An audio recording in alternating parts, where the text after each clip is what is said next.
My New Year's resolution this year was to lose some weight and try to get in better shape. And I was working out yesterday and I hurt my fat.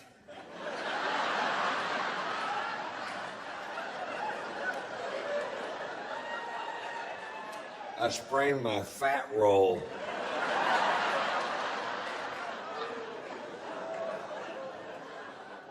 Everybody in my camp's on my ass about taking better care of myself. I'm like, what? My wife bought me a bicycle thinking I might ride it. It's for sale. It's a good deal too. It's like new. It's got 750 yards on it.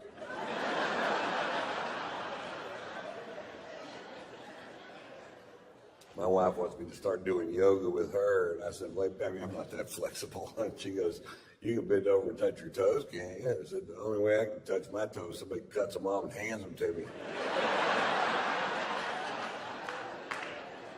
I can't even stand on one foot unless somebody's shining a flashlight in my eye.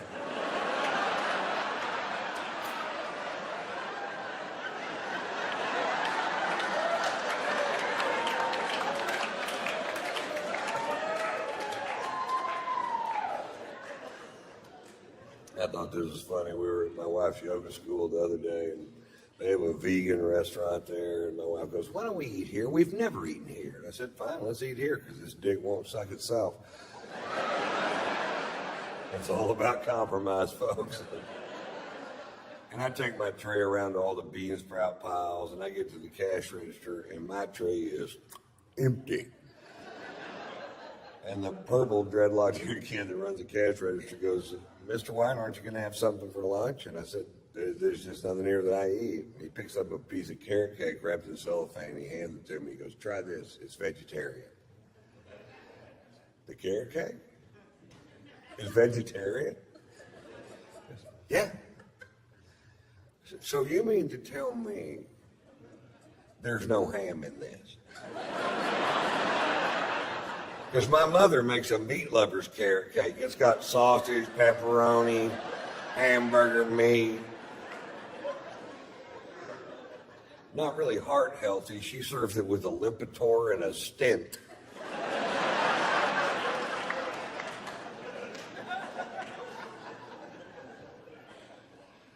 They have Snuggies now for dogs, and I love dogs, but if I ever see a dog wearing a Snuggie, I'm going to kill it. Because that's what I think the dog would want me to do.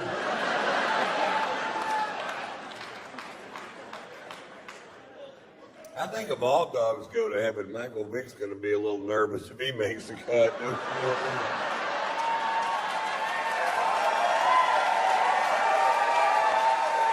Yeah, there's going to be an awkward pause at the pearly gates. Really, they're all here? Yeah, it seems like they're waiting on you, too, man. I'm going to slip off to hell. Tell Bin Laden I said, fuck you.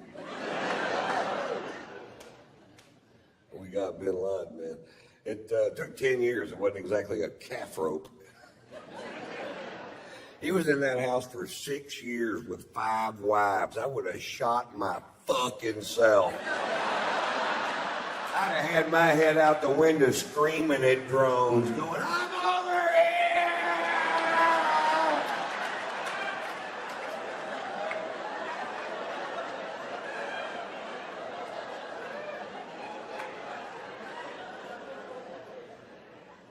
Women.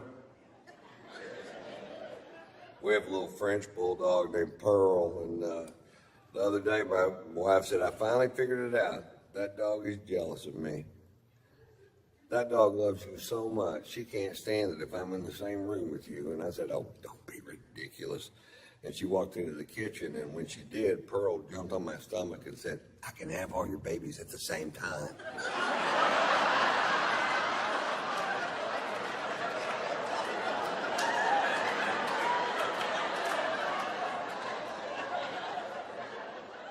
She's coming back. Act like nothing's going on. Nothing is going on.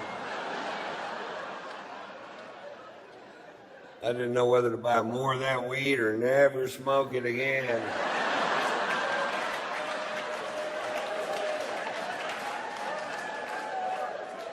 I went with A.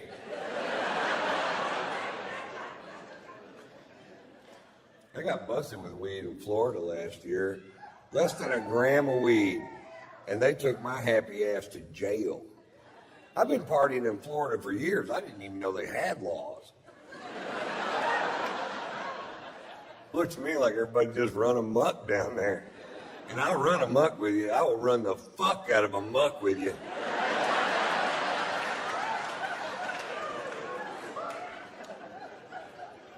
They took me to jail, man. And I'll tell you what happened. I fired these two pilots for being dickheads.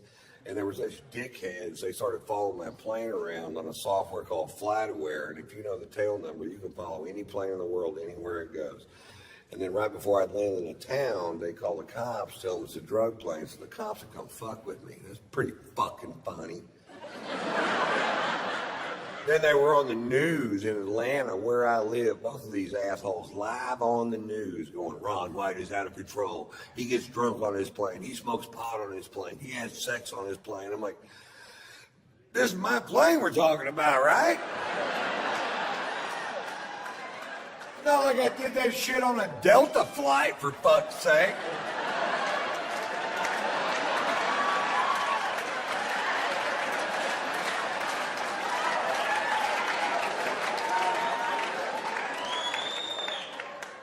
No, my phone's off.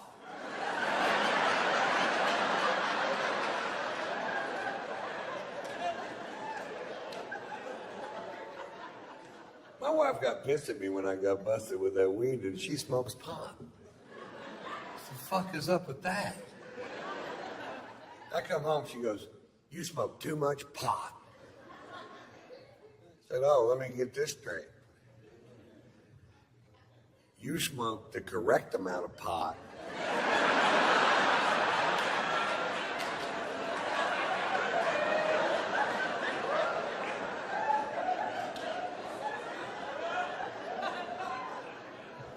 You ever smoke so much pot your wife starts to make sense?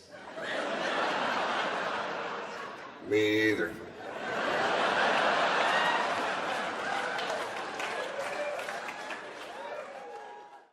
Let me ask you this while I have you good, clean Americans here. This is a moral question, not rhetorical. I'm looking for the answer. What is the moral difference between cutting off one guy's head, or 2, or 3, or 5, or 10, and dropping a big bomb on a hospital and killing a whole bunch of sick kids? Has anybody in authority given you an explanation of the difference? I have not gotten an email on this. No one will talk. I haven't gotten a postcard, not a fucking instant message, nothing.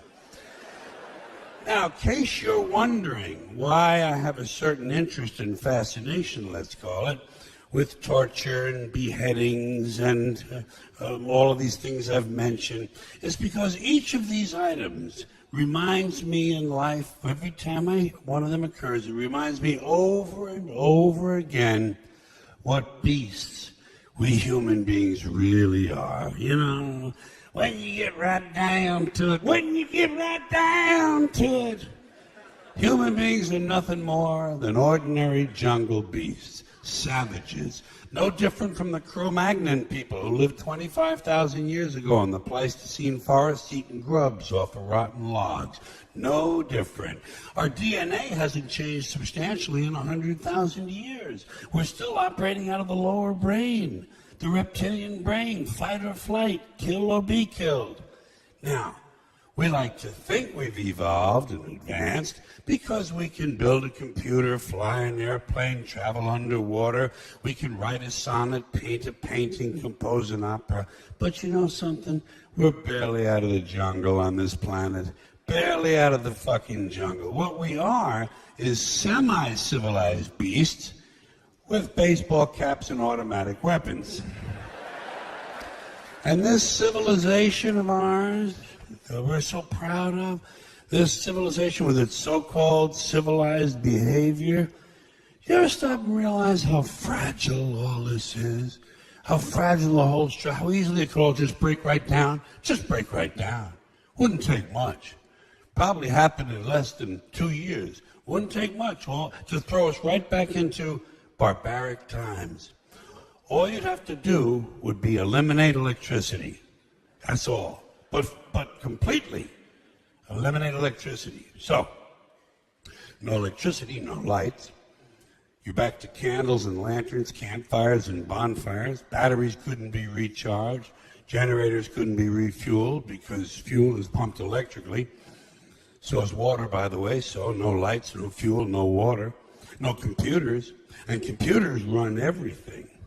And among the many things computers run and that operate on electricity are all of these security systems in all of our jails and prisons and nut houses.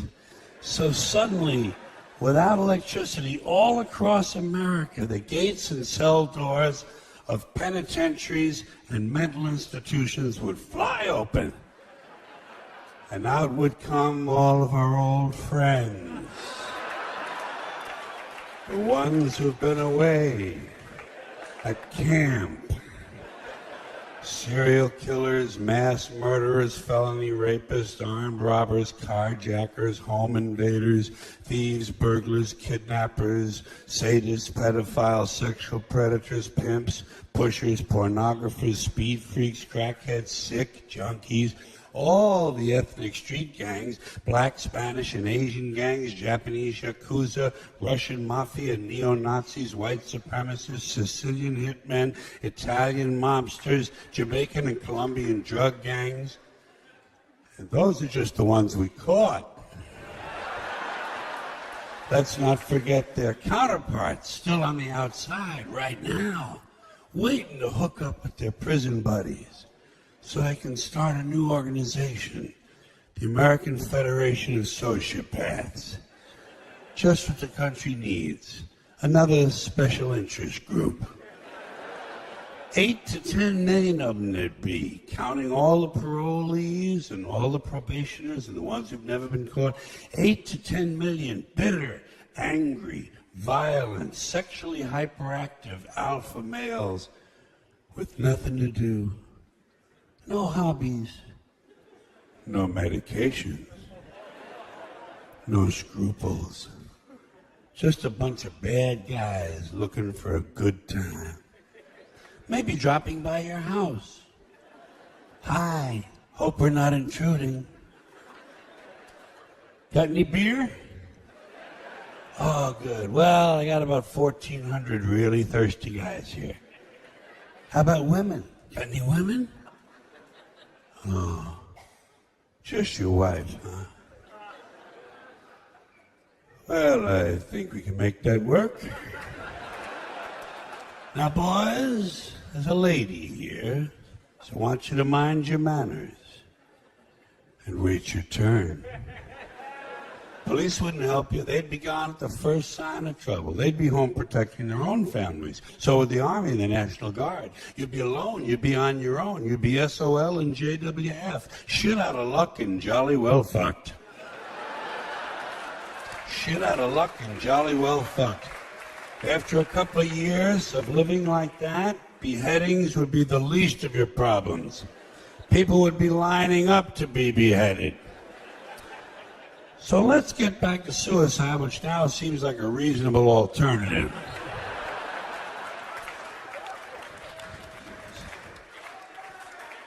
Suicide is an interesting topic to me because it's an inherently interesting decision. To decide voluntarily not to exist anymore. It's profound. You know what it is? It's the ultimate makeover. That's why I think it belongs on television. In this depraved culture we live in, with all these reality shows, suicide and television will be a natural. I'll bet you could have an all-suicide channel on cable TV. I'll bet you. Shit, they got all golf. What the fuck, huh? God damn. Jeez. You ever watch golf? You ever watch golf? It's like watching flies fuck. If you can get a bunch of brainless assholes that sit down and waste a Sunday afternoon on that kind of shit, you know you can get some people to watch some suicides. All day long, 24 hours a day, nothing but suicides. Must die TV. You get a lot of people watching that shit. You get a lot of people volunteering to be on there, too. Just so their friends can see them on TV. People are fucking goofy. You'd get a lot of volunteers. You get all them leftover assholes from Let's Make a Deal. They'd be lined up around the block, pushing each other out of the way, pushing on funny capes and caps and hats and makeup and calling themselves Captain Suicide. Guys would be competing for most unusual method. People would be jumping off of silos, lighting themselves on fire, putting rat poison on the taco, drinking, mopping glow, sticking mothballs up their ass. You'd probably have some weird fuck show up and figure out how to kill himself with dental floss and a Stinger missile. People are fucking goofy. I bet you could find you a married couple. In this country, shit, I bet you could find a married couple in one of them trailer parks or something who'd be perfectly willing to sit in a love seat and blow each other's heads off with shotguns while a love song is playing. People are fucking nuts. This country is full of nitwits and assholes. You ever notice that? Oh my goodness, yeah. Oh my goodness, right. Yeah.